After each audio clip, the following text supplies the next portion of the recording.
are listening to another episode of Fort Riley the Podcast. My name is Jennifer J.J. James with Garrison Public Affairs.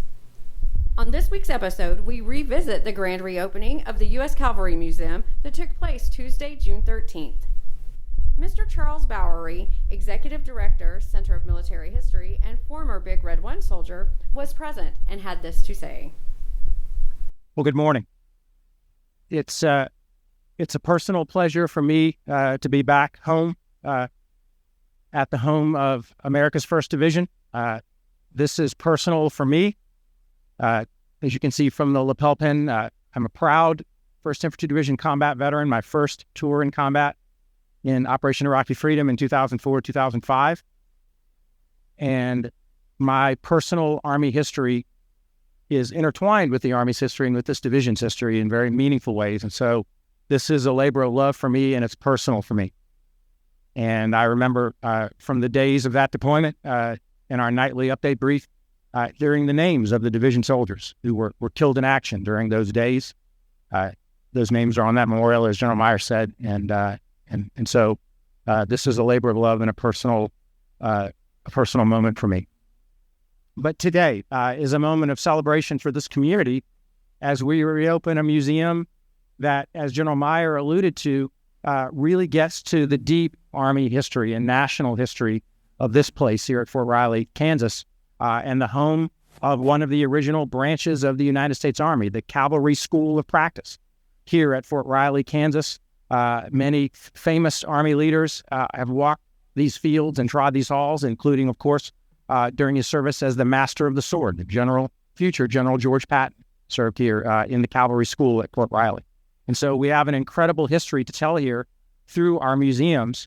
And as the Executive Director of the Center of Military History, which is the Army's historical office, it's my honor to oversee and manage all of the Army's museums for the first time in our history. Our museums play a critical role not only in helping us to remember and honor our past, but in terms of ensuring for its future challenges. And that's really what I want to focus my remarks on today, because I don't want to steal Bob's thunder as the director of this incredible museum. I want to issue a challenge to this community. The maintenance of museums doesn't happen for free. It doesn't happen for nothing. It comes through sustained community involvement. It comes through sustained resourcing. It comes through sustained senior leader emphasis. And that's my role at CMH, is to bring the resources and the attention of the Army to the maintenance and the honoring of its past. And in our position now as a subordinate of the U.S. Army's Training and Doctrine Command, I bring the greetings of General Gary Brito, the CG of TRADOC, because for the first time really in our history, we have a program that sustains our Army museums, that budgets for them from a very high level, and that recognizes their criticality in our collective culture and in honoring our past and maintaining readiness for our future challenges. And so that's the good news. But back to that challenge. My challenge to this community and to the leaders of the division is to keep this museum behind you and its counterpart for the division full of people and soldiers all the time. I want you to use it as an event space.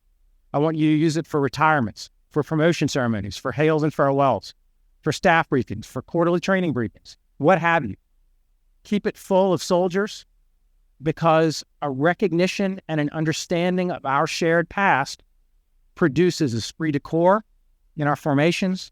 It produces resilience in our soldiers and in our soldier teams and our families, because they understand that they are serving in a long-standing legacy of valor and service to this nation. And that past matters. It has a role in our future and our present. It's not just an antiquity. It's who we are and why we serve. And that's my challenge to you today, is to continue using the facility. I want you to challenge Bob and his staff to come up with programs and events that reinforce that resiliency, that spirit, that culture in this organization and your subordinate formations, as well as in the community. Because none of what happens here at Fort Riley, Kansas is possible without the support of this community and its community partners. This museum fills a real civil-military relations function in connecting the Army to society And that is nowhere more apparent than here at Fort Riley, Kansas. Because as the division went through the Army's inevitable processes of change and restructuring when it returned from Germany in 2005, the museum's collections were boxed and they were returned here to the States, but they were received on this end by a command that cared and by a community that cared. And as a result, we have these museums today. That is not the case in all of our locations. I'll just leave it at that. But it is the case here at Fort Riley, Kansas, because this is a place that honors its past, that respects its past, and it uses its past in the service of a brighter and a more effective future.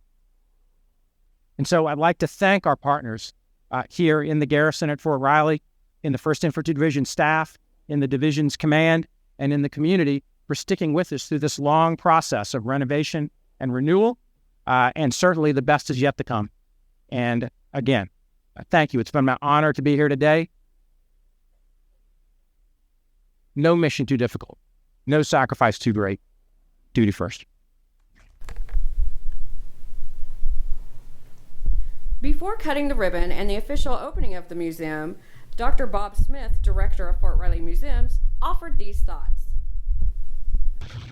Thank you, ladies and gentlemen, honored guests, Joe Meyer, Mr. Bowery. Mr. Bowery, I accept the challenge. Duty first.